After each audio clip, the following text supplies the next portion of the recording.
Hey, good afternoon, everybody. Welcome to the Defense and Veteran Affairs Committee. We're going to go ahead and get started. And first, I'm going to call on Representative Williams to offer our invocation. Number 6, because mine is not here. Okay, is that? That's it.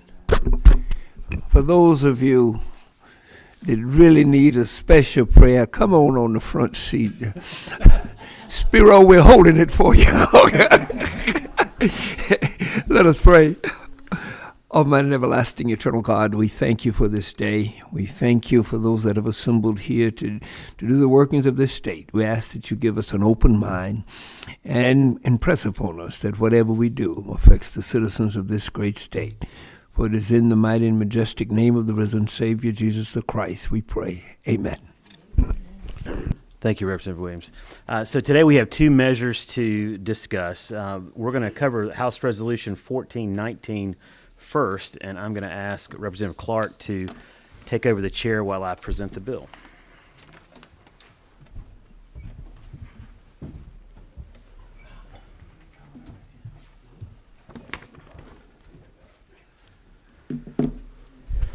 All right, are we on? All right. Well, thank you, members of the committee. What I'd like to propose is House Resolution 1419, and I'm working off of LC 460874. And as y'all recall, this committee has considered two bills that relate to the same topic, and that's our veterans' benefits and how they go about obtaining those benefits. The House version, and so the conversation nationally is whether or not there is room in this space for, I'll just call them third-party or for-profit companies that come alongside veterans and assist them with not filing but preparing their claims. Current federal law says that anyone that has access and is essentially a case manager has to be accredited by the Veterans Administration to do that function. However, there's no real teeth to that federal law at the moment, and so what has happened is that that effort has been pushed to the states, essentially to decide whether or not the function of assisting a veteran will solely be in the realm, and I'll just call it kind of the government side of the VA, our State Department of Veteran Services, and our Veteran Services organizations, which essentially assist our veterans at no charge, or if there is room again in the marketplace for a third-party private company that assists those veterans for some type of profit, whether it's an upfront fee, or if it's a percentage of their increase, or if there's something that is capped in that. So since we heard each of those kind of competing bills, I did some research and kind of investigated this further, and it's a much larger conversation than I believe that we would accomplish here in the short time we have in the remainder of the session. So what I am proposing to the committee is the establishment of a separate study committee during the interim to look at this issue and kind of get both sides of that argument and see if there is a way moving forward that we not only we find a path that helps our veterans to get the benefits that they've already earned in a timely manner, but make sure they don't get taken advantage of by any companies out there in the marketplace. So that's the essence of the bill, Mr. Chairman. I'll be happy to answer any questions that we have. I want to say, Chairman, thank you for carrying this bill. There's a bunch of veterans out there who are applying for benefits, and I mean, this study committee could help a lot with the good, the bad apples, and then making sure also that we're, if we need to change legislation that would help veterans get the benefits. So thank you so much. Well, thank you. I've also had some conversations with some of our congressional offices to see what that conversation has been at the federal level. There may be some movement on that, but I don't know that we can expect it anytime soon. But it is an effort that's taking place in a number of states right now. And a number of the states that I've reached out to that were considering bills have decided to do what we're considering and move to a study committee to take a look at this even further. We'll take number 6, Representative Williams. Thank you, Mr. Chairman. Thank you for this bill, Mr. Chairman. Living in a heavily populated military geographical area, you got a lot of helpers out there, third parties, And I just have never seen where it's very difficult to become a helper.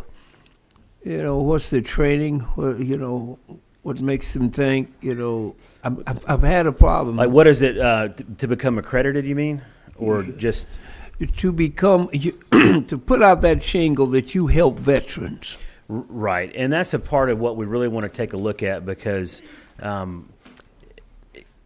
right now there are companies that operate in that space that do assist veterans, and I've reached out to veteran friends of mine that have had various experiences. I've had those that said, "Hey, I hired this particular company, and they moved me from an 80% rating all the way to 100% rating, and it cost me, $5,000, whatever that amount is."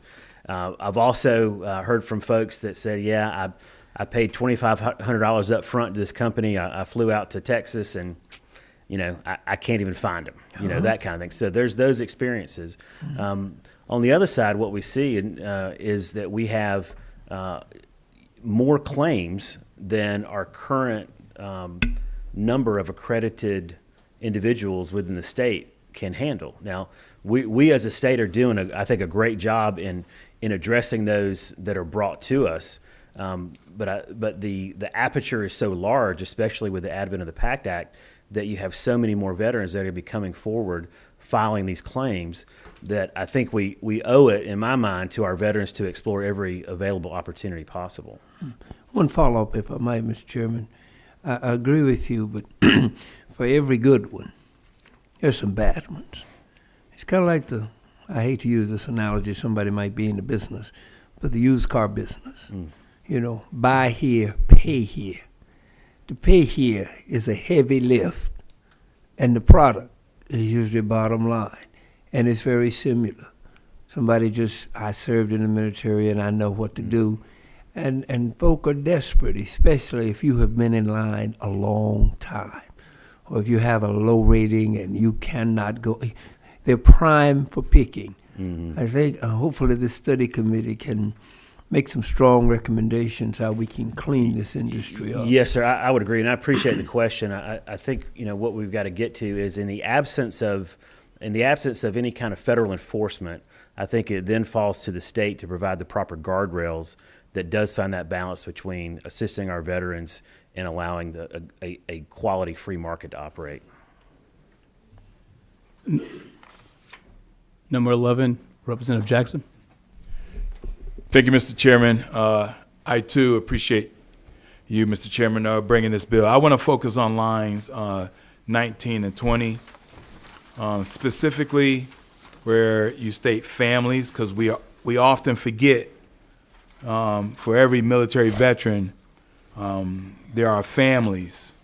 And so I appreciate you looking at the family aspect, specifically also for those who are taking care of veterans from a caretaking status. And so my question is, do you have a specific benchmark that you're looking at as it relates to families, urban, suburban, rural? Are there other states that you think are doing something exceptionally well that we can leverage during this study that we may want to consider under the advisement of this study?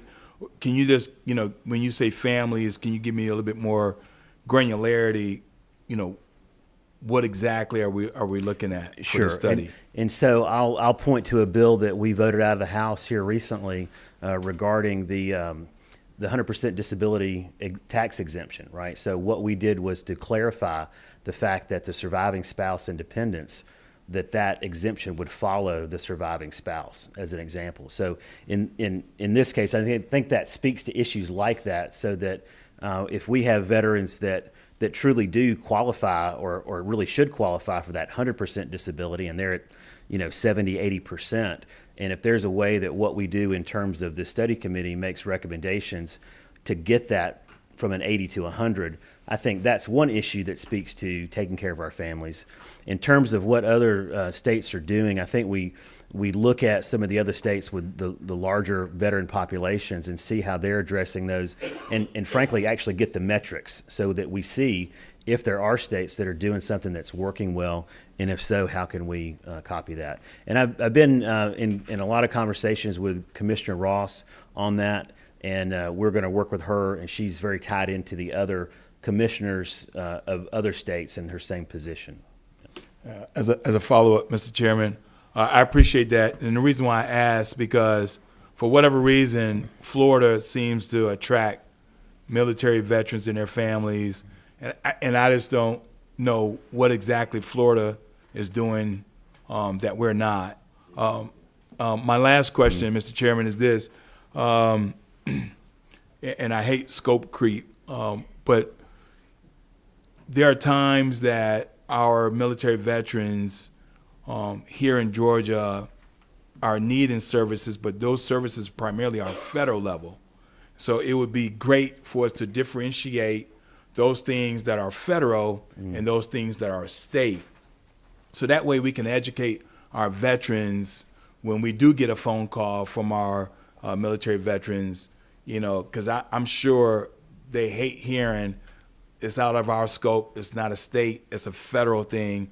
And so it'll be great for us to educate military veterans and their families, those things that fall under the umbrella of the federal versus those things that fall under the state. No, that's a great point, Representative Jackson. I appreciate that. I will, I think it is worth mentioning again, looking at our Department of Veteran Services. So every one of our field offices throughout the department have individuals that are accredited with the VA to do that initial kind of that, I'll call it case management for lack of a better word. So they have access. So, but I take your point, and I think it is incumbent upon, kind of our committee to let our committee and our colleagues understand how best to point our veterans in the right direction so that they're getting service. Because I agree. I hate, we get calls on benefits and passports, and those are two that we often have to give them the Heisman, right?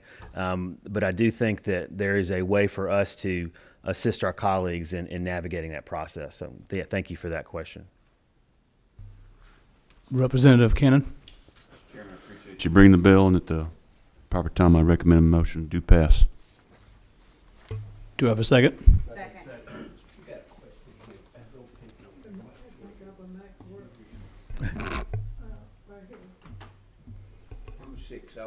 Representative Scott. Okay, thank you, Josh, for bringing the bill.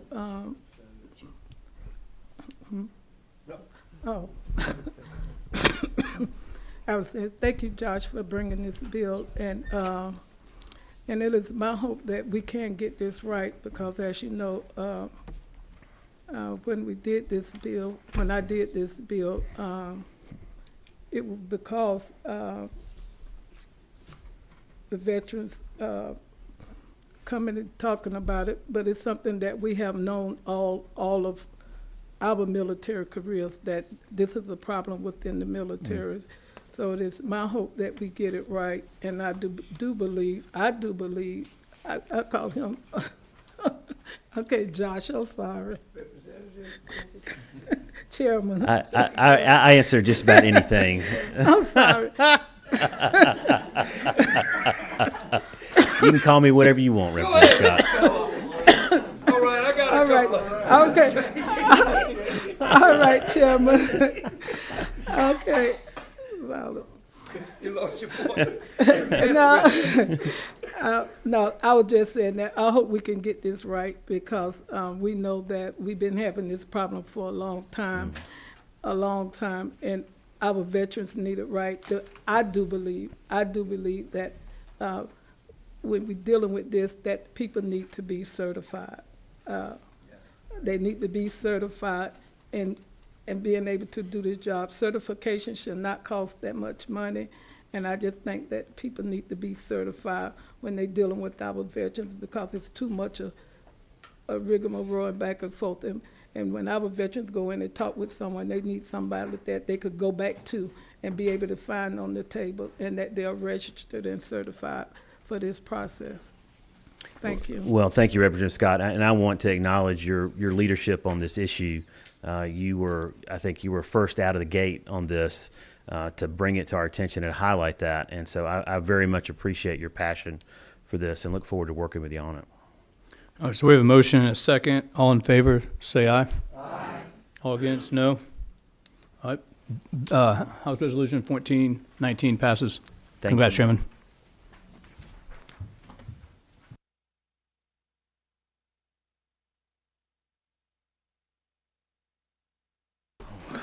All right, thank you for that. So the next measure we're going to take up is Senate Bill 451, and here is, given what we just did with the Senate resolution, as we discussed, we had two bills, a House bill and a Senate bill, that address the same subject matter, and we have consolidated that effort into the study committee that we just passed out. So what we did was to take the opportunity with Senate Bill 451 to do what I believe is an additional measure to help protect our veterans here in the state of Georgia.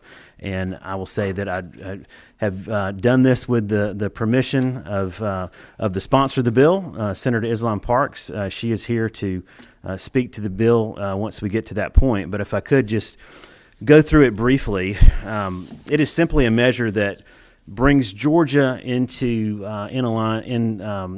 aligned with current federal law. Current federal law says that the folks that are in the title pawn industry are, there's some provisions as to how they do business with service members throughout the country. And so what we did in order to add this level of state protection to our service members was to establish the fact that if a title company does business with a service member here in the state of Georgia that is contrary to federal law, then there is a civil action that is, there's a cause for civil action that is generated as a part of that. So very straightforward. It's one small way, I believe, that we can help protect our veterans.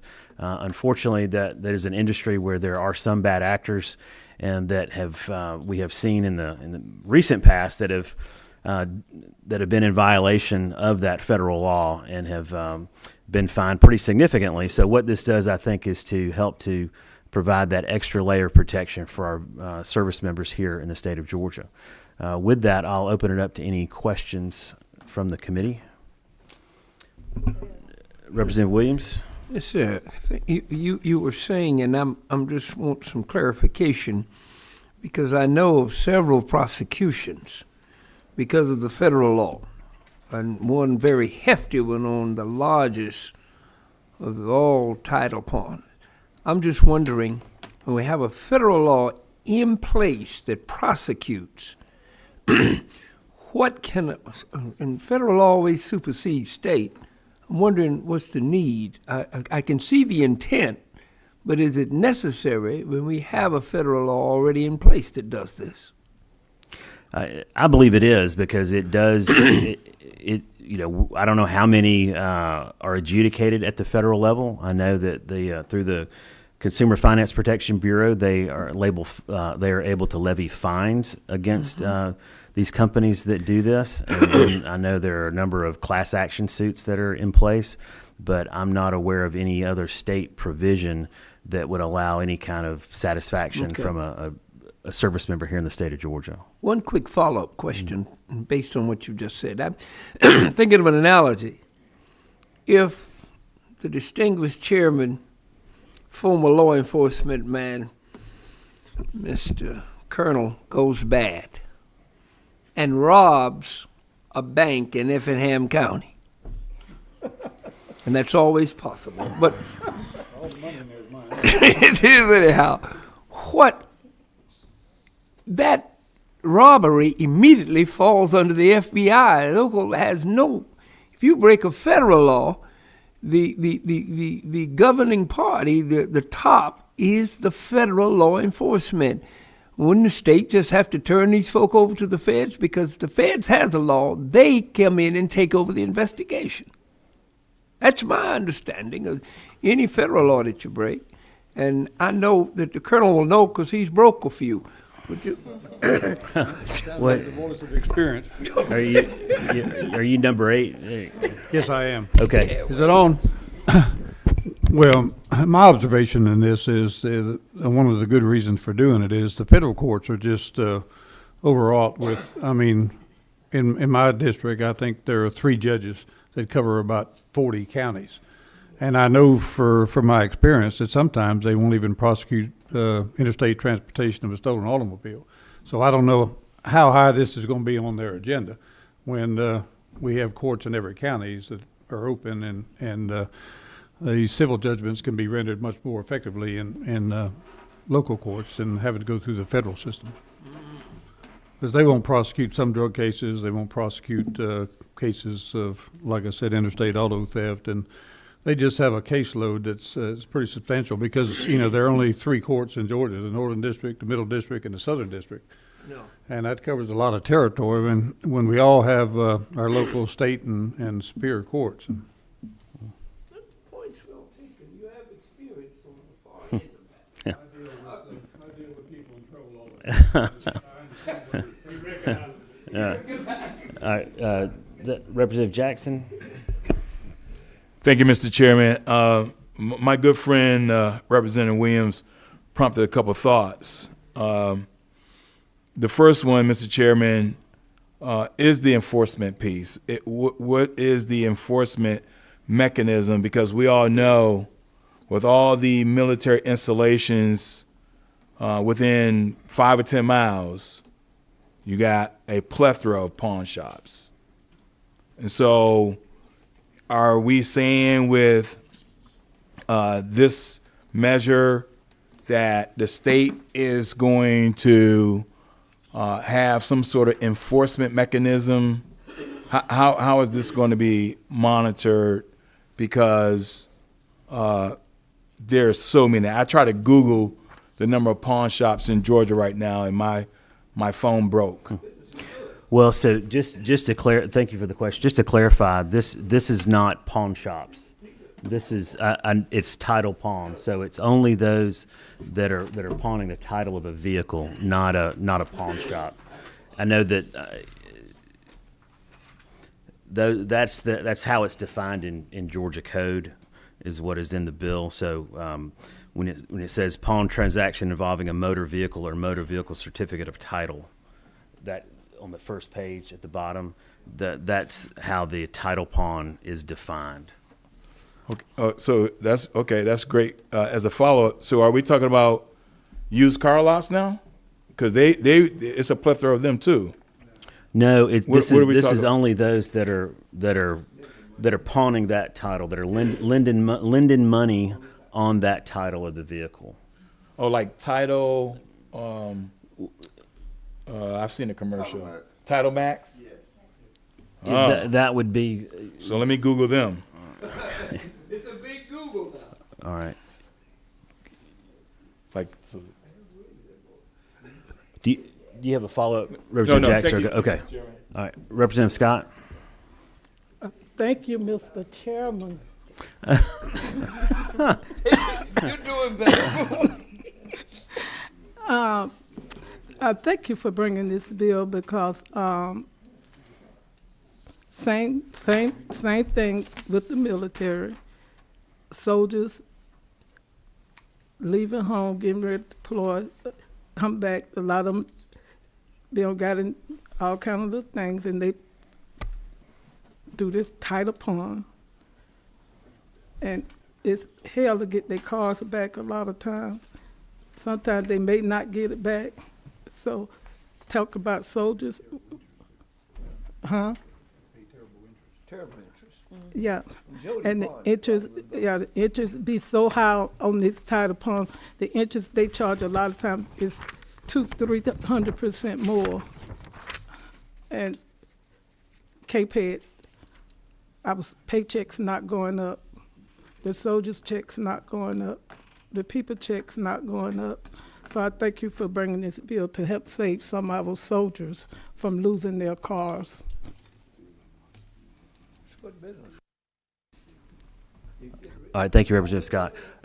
if there's no more questions from the committee, I'm going to open it up to any comments. If anyone in the audience wants to speak to the measure, come forward. If not, then Senator Parks, if you could come around there.